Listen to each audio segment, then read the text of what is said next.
Hello everyone, Assalamu alaikum. This is Meherunnisa and welcome back to my YouTube channel. So guys, কেমন আছেন? I hope ভালো আছেন। আলহামদুলিল্লাহ আমিও ভালো আছি। So guys, আজকে আমি কিভাবে ইলিশ মাছ ভুনা করব সেই রেসিপি আপনাদের সাথে শেয়ার করব। তো ফার্স্টে আমি ইলিশ মাছটা কেটে নিয়েছি। আমি ইলিশ মাছ কখনো ফ্রিজে কেটে রাখি না, যখন রান্না করব তখন নামিয়ে কেটে নিই। এখন আমি মাছের মধ্যে লবণ দিয়ে নিচ্ছি, যেহেতু মাছটা লবণ দিয়ে ধুয়ে নিতে হবে। তো আমি এখন হাত দিয়ে মাখিয়ে নিচ্ছি এভাবে মাছগুলো। তো এখন আমি ফ্রেশ করে ধুয়ে নিয়ে আসবো। তো ফাইনালি আমার ধোয়াটাও শেষ। আমি এখন একটা একটা করে প্লেটের মধ্যে মাছগুলো উঠিয়ে নিব, যেহেতু আমি মাছগুলো ভেজে নিব। এই জন্য আমি মাছের মধ্যে হলুদের গুঁড়া,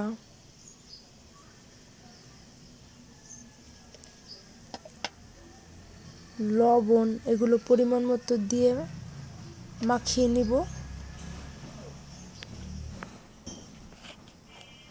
তো এখন আমি হাত দিয়ে মাছগুলো মাখিয়ে নিচ্ছি।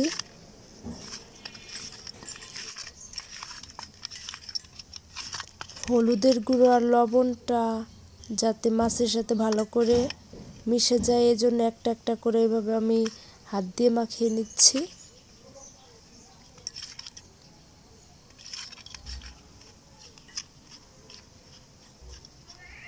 এদিকে আমার মাছটা মাখানো শেষ। তো ফ্রাই প্যানের মধ্যে আমি এখন তেল দিয়ে দিয়েছি, তেলটা গরম হয়ে গিয়েছে। এখন আমি একটা একটা করে মাছ দিয়ে দিচ্ছি। এখন আমি মাছগুলো একটা একটা করে উল্টিয়ে নিয়েছি। তো এদিকে আমার মাছ ভাজাটাও শেষ। এই মাছটা আমি যেই তেল দিয়ে ভেজেছিলাম সেই তেল দিয়ে মাছটা রান্না করব। তো কড়ার মধ্যে ঢেলে নিয়েছি ফ্রাই প্যান থেকে। তো এদিকে আমার সব মশলাটাও রেডি। এখানে হচ্ছে পেঁয়াজ মরিচ বাটা, এখানে হচ্ছে আদা রসুন বাটা, আর এখানে জিরে বাটা। তো এদিকে তেলটা এখন গরম হয়ে গিয়েছে। এখন আমি পেঁয়াজ মরিচ বাটাটা তেলের মধ্যে ছেড়ে দিচ্ছি।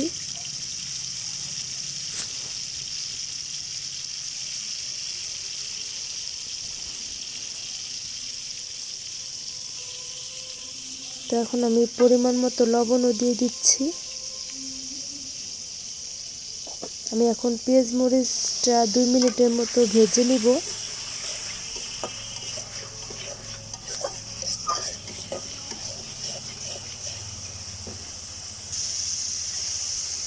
এখন আমি 2 চামচের মতো আদা রসুন বাটা দিয়ে দিচ্ছি। 2 টেবিল চামচ জিরা বাটা দিয়ে দিচ্ছি।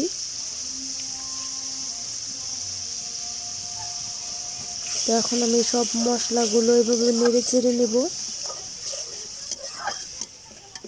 এখন আমি এই মশলাটা 3 থেকে 4 মিনিটের মতো কষিয়ে নেব।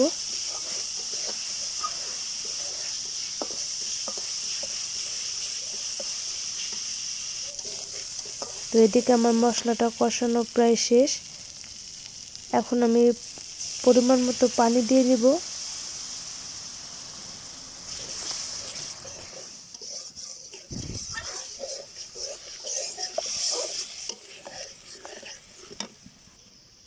এদিকে আমি হলুদের গুঁড়া, মরিচের গুঁড়া, ধনিয়ার গুঁড়া সব কিছু রেডি করে রেখেছি। এখন আমি একটা একটা করে দিব। তো এখানে আমি 1.5 চামচের মতো ধনিয়ার গুঁড়া দিয়ে দিচ্ছি। এখন আমি পরিমাণ মতো হলুদের গুঁড়াও দিয়ে দিচ্ছি। এখন মরিচের গুঁড়াটাও দিয়ে দিচ্ছি, যেহেতু আমরা একটু ঝালটা বেশি খাই এজন্য একটু বেশি দিয়েছি। তো এখন আমি সবগুলো মশলা নেড়ে চেড়ে নেব।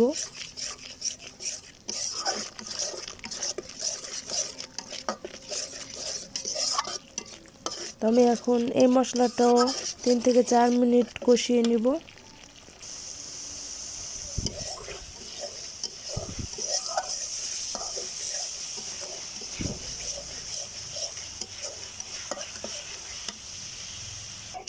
তো এদিকে আমার মশলাটা কষানো শেষ। এই জন্য পরিমাণ মতো পানি দিয়ে নিয়েছি। এখন এই মশলাটা বলক আসা অবধি ওয়েট করতে হবে। তো এদিকে মশলাটা বলক চলে আসছে। এখন আমি একটা একটা করে মাছ মশলার মধ্যে ছেড়ে দিচ্ছি। এখন আমি মাছগুলো নেড়ে চেড়ে দিচ্ছি।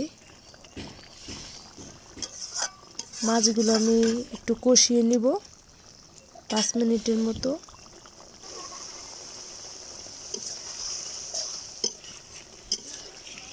তো আমি কিছুক্ষণ পর পর একটু নেড়ে চেড়ে দিচ্ছি যাতে নিচে লেগে না যায়।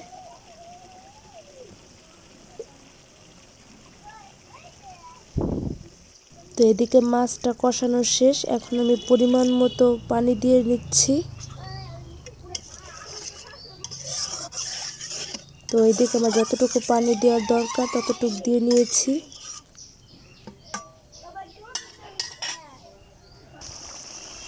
তো এদিকে তরকারিটা বলক চলে আসছে। তো ফাইনালি আমার মাছ রান্নাটা শেষ। এখন শুধু বেড়ে নিব। তো এদিকে আমি মাছ ভুনাটা বেড়ে নিয়েছি। তো এই ইলিশ মাছটা আমি প্রথম থেকে শেষ পর্যন্ত কিভাবে রান্না করেছি সব কিছু আপনাদের সাথে শেয়ার করেছি। ফুল ভিডিওটা দেখার জন্য আপনাদের সবাইকে অসংখ্য ধন্যবাদ। নেক্সট ব্লগ আসা অবধি সুস্থ থাকবেন, ভালো থাকবেন। আর ভিডিওটি ভালো লাগলে লাইক, কমেন্ট, শেয়ার এবং সাবস্ক্রাইব করে পাশে থাকা বেল আইকনটি প্রেস করে এই চ্যানেলটির সাথেই থাকবেন। Thank you so much for watching my video. Bye by.